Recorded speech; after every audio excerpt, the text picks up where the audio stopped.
જગન્નાથપુરીથી જે રથયાત્રા નીકળે છે અષાઢી બીજના દિવસે, તેમની આપણે વિવિધ રસપ્રદ કથાઓ જોઈશું.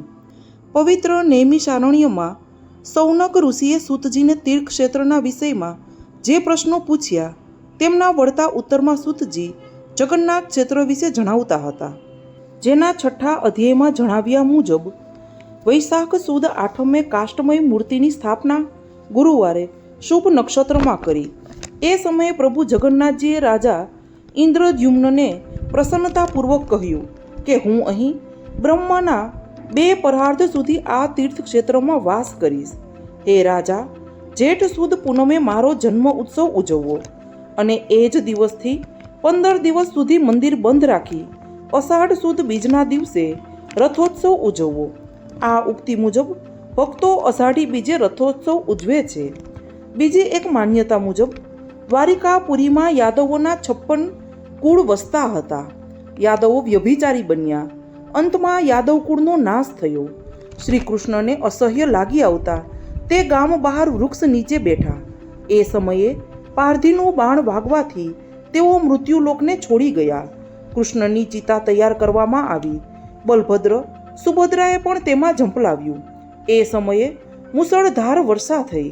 ત્રણેય દેહ તણાઈને પુરીના દરિયા કિનારે આવ્યા.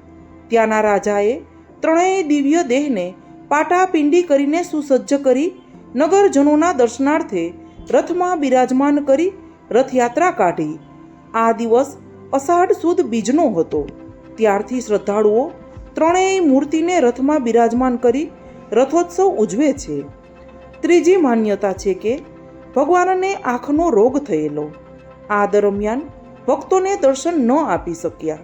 આંખનો રોગ મટી જતા બલરામ અને સુભદ્રા સાથે રથમાં બિરાજમાન થઈને નગરજનોને દર્શન આપવા માટે નીકળ્યા અને મોસાળ જનકપુર આરામ કરવા પધાર્યા. આની યાદમાં અષાઢી બીજે રથયાત્રા નીકળે છે.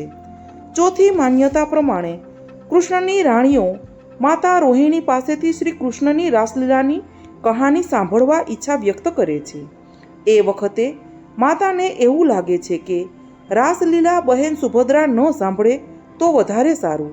માટે માતા રોહિણી બહેન સુભદ્રાને બંને ભાઈઓની સાથે રથમાં બેસાડીને મોકલી આપે છે.